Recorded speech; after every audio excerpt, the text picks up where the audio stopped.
Before the original X-Men movies and Hugh Jackman's first portrayal as our favorite scruffy claw boy, there was a little comic known as Avengers Annual number 10, a comic that is responsible for giving us someone who would become an icon in the X-Men and Marvel mythos. Our X-Men of the day is a fan favorite, hopefully for the best reasons. So who is Rogue? Rogue is one of Marvel's most iconic mutants, who actually started out as a villain, a power-siphoning powerhouse with a tragic edge. She's a hero defined by the struggle for connection, identity, and control over her own powers. Today we're breaking down her first appearance, her biggest teams, powers, and the best reading recommendations that truly reveal who Rogue is beneath the gloves, so that you can fully appreciate her when the kid with unlimited screen time throws you into a wall the next time you play Rival. Contrary to what you might think given her recent history over the last 20 years, Rogue debuted not as an X-Man, but as a villain. In her first appearance, written by a legend in both the X-Men and Avengers comics, and just Marvel in general, Chris Claremont gives us Rogue in Avengers Annual number 10, published in 1981, with art by Michael Golden. In this issue, we open in San Francisco, where an unnamed blonde woman is falling from the Golden Gate Bridge. A bridge, we are told, infamous for many things, but recently it has become a beacon of darkness for so many people, as they are throwing themselves off the bridge in despair. West Coast star hero Spider-Woman, Jessica Drew, leaps into action, gliding to the rescue and catches the woman before she hits the water. But her web gliders can't hold them both up, so she twists, taking the brunt of the impact, and pulls both of them to safety. In the hospital, there's an update on our mysterious Jane Doe. Upon running her fingerprints, we find out she is Carol Danvers, also known as Captain Marvel, but her mind, it's like it's been erased. She's fine physically, but not mentally. The question becomes, how can someone as powerful as Captain Marvel be overpowered and mentally erased? And can they reverse it? The answer for this likely lies across the country, where we are brought to Xavier's School for Gifted Youngsters, a highly regarded boarding school for mutants. Charles Xavier and his X-Men are hard at work in the Danger Room. Colossus, Wolverine, Storm, Nightcrawler, and Kitty Pryde are all present. Spider-Woman explains the situation to Charles over the phone, and he agrees to fly out to see what's going on. In the hospital at Carol's bedside, Charles finds out that her mind has truly been wiped, as though she is just a blank slate with nothing left but a single image, an image of her attacker, Rogue. Back in New York, we find Rogue in a fight with Captain America. Rogue is fueled up with Captain Marvel's strength and is slapping Steve around like a cheap ragdoll, until she also drains him of his strength, absorbing it for herself. She makes a note not to hold on as long as she did with Carol so that Steve has a chance of recovering and that she doesn't get stuck with his powers forever. Over at the Avengers Mansion, the Avengers, comprised of Scarlet Witch, Vision, Hawkeye, Wonder Man, and Beast, are all having a nice little meeting when Cap's body suddenly crashes through the window, just while Jarvis is serving them tea and biscuits. They make an emergency call to Iron Man, also known as Tony Stark. His identity at this point is still a relative secret. The Avengers are very concerned about Captain America's condition. Tony agrees to wrap up what he's working on and head over due to the urgency of Cap's condition. He calls in Dr. Donald Blake, aka Thor, to come over as well. Just as he is on his way out, his assistant lets him know that Janet Pym is here to see him. He says to let her in and tells her about Cap, saying that they could use her and Yellow Jacket's help in figuring out what's going on. Just as she's in the middle of replying, she reaches out with a device, attaching it to the back of Iron Man's suit, disabling and trapping him in the suit. It turns out that Janet was actually Mystique the whole time, and that Rogue has been working for her. She tells Rogue to carry on with her plan, with Iron Man there and incapacitated. Just as Thor arrives to the Avengers Mansion, he's attacked by Rogue, with Spider-Woman suddenly swooping in to try and help. Fortunately for Spider-Woman, her costume actually covers most of her body. This makes it harder for Rogue to try to absorb her powers. Just as Thor is transforming into his godly form, Rogue grabs him and absorbs his power. The Avengers pour out and join the fight, with Rogue tossing most of them around, but she continues to have trouble with Spider-Woman and a few other Avengers. After not being able to absorb 3 of the Avengers, Rogue tosses Wonder Man into a dumpster and flies off before things get too dicey. In the Avengers headquarters in Chapter 3 of this annual issue, we get a bit of history on recent events regarding the situation and how Captain Marvel got to where she is, leading up to Rogue taking her powers and wiping her mind. Spider-Woman explains what she's been doing in investigating the case, and in regards to Captain Marvel, Wanda explains how Carol had only been an Avenger for a short time. Wanda continues saying that she can be a little rough around the edges, but she probably knew her the best out of the team. Their most recent interactions with Captain Marvel go back to this one day where Wanda and Carol were walking and Carol suddenly collapsed. And within 100 hours, she gives birth to a son. His name was Marcus. His father was... This is where things get pretty weird. His name was Marcus. His father was Immortus, a godlike traveler who had aided the Avengers on occasion. Marcus originally was born and had lived his life in Immortus's domain, a place called Limbo. But Marcus found Limbo to be unbearably lonely, and so he decides to escape to Earth. But to do that, he had to teleport Miss Marvel to Limbo, seduce her, win her trust, get her love, and implant his essence in her, which he did, creating a condition that resembled pregnancy, resulting in him being born through her on Earth so quickly, and then he ages within hours to manhood. But his being on Earth, being a being of his kind of being, created a whole host of problems, with all kinds of crazy time issues occurring, from dinosaurs to knights and old planes and just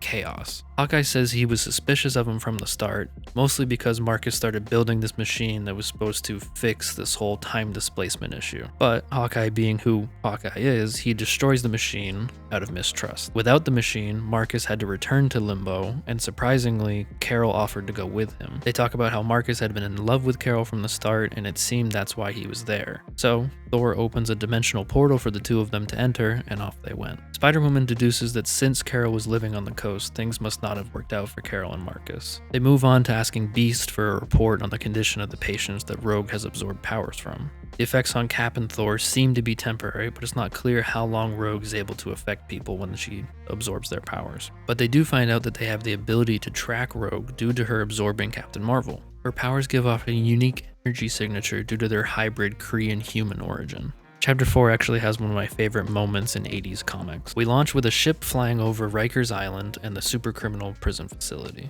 Among the inmates are members of the Brotherhood of Evil Mutants, one of which is Destiny, a blind woman with the psychic ability to predict the future through the deduction of the probable paths at hand or in front of her. This is where my favorite panel comes in. So Rogue throws Iron Man like a human metal iron javelin from the ship up in the sky. His armor is still incapacitated, and she launches him, crashing him through the roof of the facility into their main generator, causing this massive explosion and shutting down security, containment, and just everything, allowing several key powerful mutants to break free. These mutants being Blob, Avalanche, Pyro, and Destiny. It doesn't take long for the Avengers to crash the party once they realize what Rogue must be up to. From here, it's a multi-page battle with ups and downs for each team. Destiny gives the Brotherhood the upper hand in more than one occasion, allowing for key Avengers to be taken out of the fight. Meanwhile, Spider-Woman is trying to get Iron Man up and running again, but suddenly Nick Fury shows up to help. Iron Man whispers to Spider-Woman that he was tricked by Mystique earlier when she was pretending to be someone else,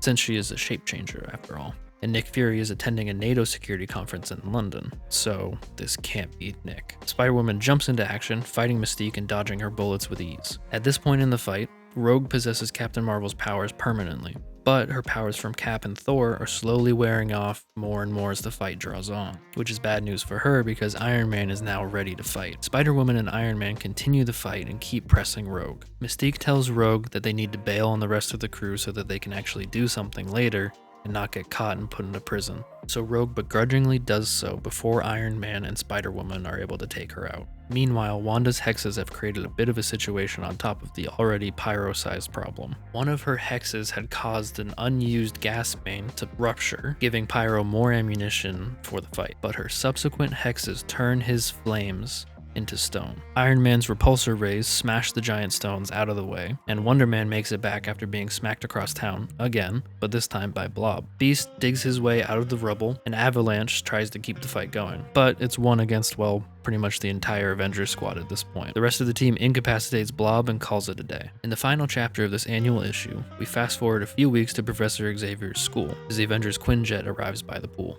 The X-Men and Jessica Drew, Spider-Woman, go inside to leave Carol to talk to the Avengers. This is their first time seeing each other since Carol left with Marcus. Storm and Spider-Woman ask Carol if she's okay to do this herself, but she feels she has to do it. The reunion starts off with pleasantries, but the tension is definitely felt on all sides. Everyone is suited up but Carol.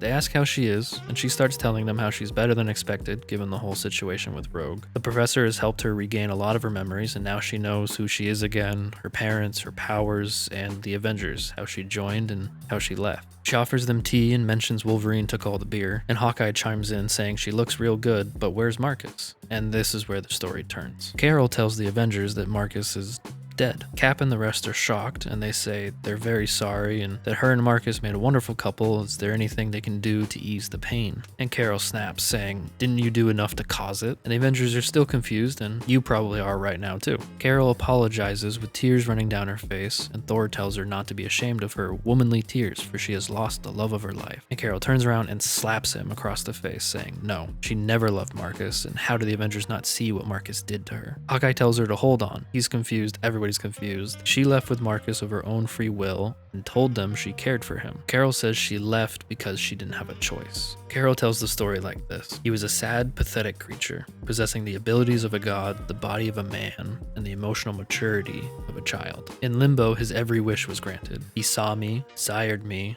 he used me as a means to escape from limbo to Earth, and when that plan failed, he took me back with him. You saw it happen, Hawkeye. You, Iron Man, Thor, you heard his story. Marcus said that Immortus's devices could bend me to his will. He set out to win my love, and finally, as he told you, with a subtle boost from Immortus's machines, he succeeded. But for all his brilliance, Marcus was careless. He made a fatal error in his calculations. When I gave birth to him, his body shifted fractionally out of sync with the rhythm of life in limbo. Where before, time passed normally for him, it now passed at a fantastically accelerated rate. Just days after our return, he aged years. By the time he realized what was happening, he was too old and senile to deal with it. Within a week, he was dust. Free of his mind control, I learned enough of Immortus's secrets to allow me to transport myself home. The rest, you know. Wanda and Simon, Wonder Man, ask why she didn't return to the Avengers or at least contact them. Carol tells them with tears in her eyes that she never wanted to see any of them again. She hated them, because when she needed them most, they betrayed her. All the while, Charles and Jessica are having a discussion from the window above, watching this all go on by the pool. Jessica wishes she could do something to support Carol. Carol had to relive all those memories of Marcus and what he did to her while she was being restored from Rogue's attack. Both Xavier and Jessica feel the weight of it in their hearts, having been with Carol for her recovery. Carol summarizes her pain and the Avengers' role in it.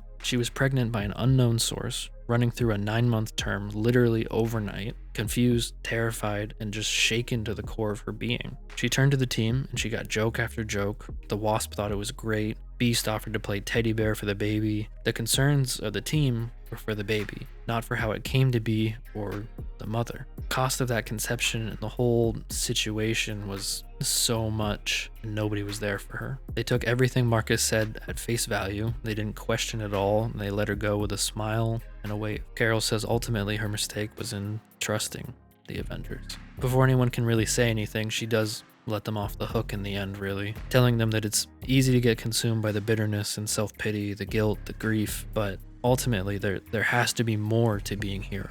There has to be more than just defeating villains in fantastical battles. Telling them the Avengers represent what we all should be, what we dream of becoming. And yeah, they screwed up this time, and though it was big time, it's not the end. It's human to mess up, but what is also human is to learn from the mistakes and grow. Beast asks Carol what she will do, and she says all she has to do is rebuild, start again, and, well, survive. The team doesn't say much from here on. Wanda says she would give anything to, well, make this all not have happened, but nothing can be done now. Not a lot is said on the jet back to their headquarters, but Wanda continues to just be devastated by all of this, wondering what would have happened if Marcus picked her.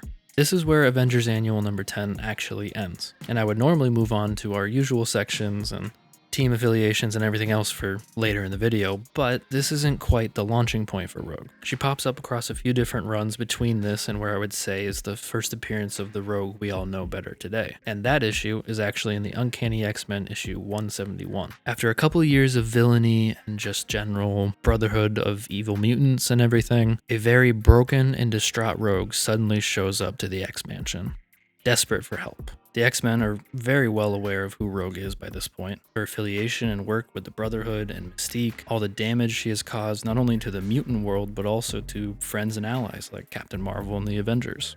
Rogue pleads with the Professor, and Charles, being the good-natured Charles, is sympathetic to her plight. The rest of the team is about as opposed as they ever could be with anything to do with Rogue. But just as the Professor and Rogue are coming to terms, Binary, Carol Danvers' new persona, comes back to the school, and upon seeing Rogue for the first time since Rogue wiped her mind and stole her powers and everything, Well, she launches Rogue into space with a single punch, making Rogue return with the same kind of fury that one does when suddenly struck so hard that they fly out of orbit. But Rogue has no idea who Binary is. Eventually, Carol reveals her face, to which Rogue is almost speechless, knowing exactly why what just happened. Before Carol can get too far into beating the out of Rogue, Charles announces Rogue as the newest X-Man. Everyone is shocked and asks if he's serious. Some threaten to quit and leave, to which Charles gives a speech, convicting most of them about what they even do there. What is the purpose of the X-Men, if not to give a shot at another way of life to anyone who needs it? A life dedicated to something bigger than themselves and making the world a better place. But Carol can't do it and says she's incapable of forgiveness of that scale, and she takes off. So this is where we have Rogue, member of the X-Men, for the first time, and thus begins her journey to being whole again after a life of villainy and getting lost in the power, absorbing and losing herself to all of that. This does also send Aurora, Storm, into a bit of an existential consideration to be picked up in later issues as well. So from there, what does Rogue get up to now that she's an X-Man and on her way to heroics? Well, first let's cover the extent of her mutation and abilities before we jump into teams and affiliations and reading recommendations and all that. So, Rogue's mutation allows her to absorb powers, memories, skills, life force, and emotional imprints. The transfer is almost always temporary unless she holds on for too long. This makes touch both her greatest strength and her deepest emotional barrier. Thematically, Rogue is often really the ultimate metaphor for isolation, a woman who literally can't touch the people she loves. Though at different times in the comics, there are workarounds for her to touch and be intimate with people, which brings us to her notable team-ups and just teams.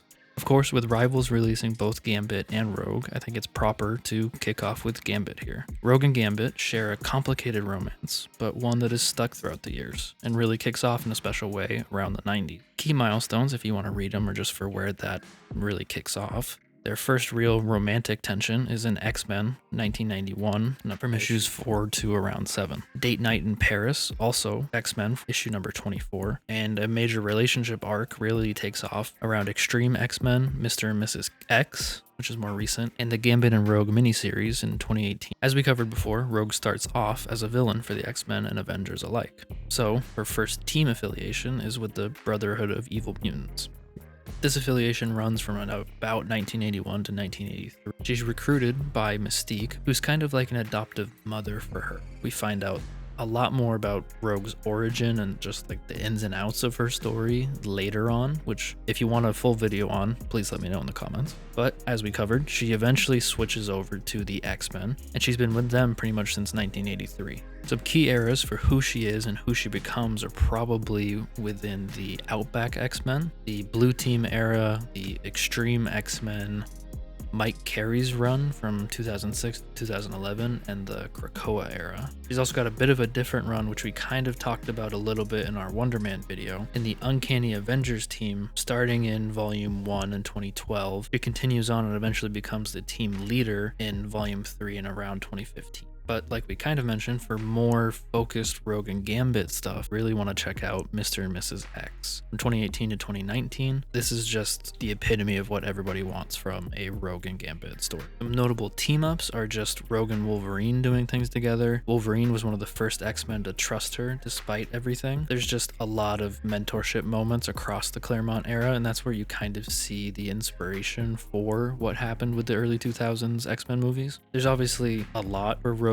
and Carol Danvers, Captain Marvel, and everything. There's a lot for them over the years, and if you're interested in more of that, which a lot of people just really forget about that part of how Rogue started, but you can see some more of that in the 2012 Captain Marvel run, I believe around issue 4s, and then also in the Rogue solo series that was published around 2004. So as far as foundational Rogue storylines and reading recommendations, of course I'll put these in the description as well, but let's just talk about them for a little bit. So in Avengers Annual number 10, obviously published in 1981, we covered that story today, but I highly recommend reading these original appearances whenever we go over a character. I just think I'm going to say this almost every time, but it's really worth seeing where characters started and what the initial inspiration was, and you can see those core elements stick and you can see some fade through time. I just think it's really interesting to see where people start, and I think it's really important to appreciate what comics are able to do over time. So moving on, obviously Uncanny X-Men 171 for the same purpose. I just think that you can't read Avengers Annual 10 without 171 in X-Men.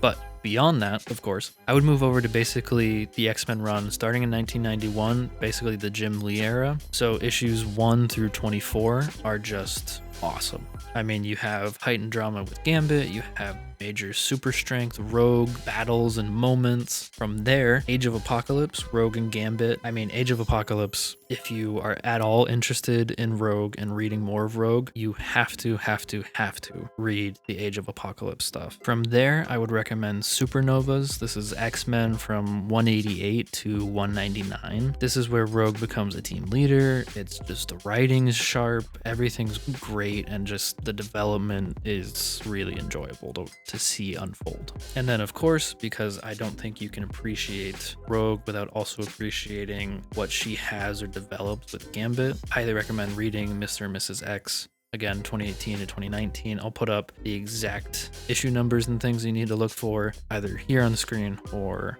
in the description. For deeper, more personal character-focused stuff, I would definitely read the Rogue 2004 solo series. It's a deep emotional look at her childhood with Mystique and early control struggles with, I mean, you can't overstate how intimate her abilities are and how much that would affect in your day-to-day life. And I think the solo series really puts that under a microscope.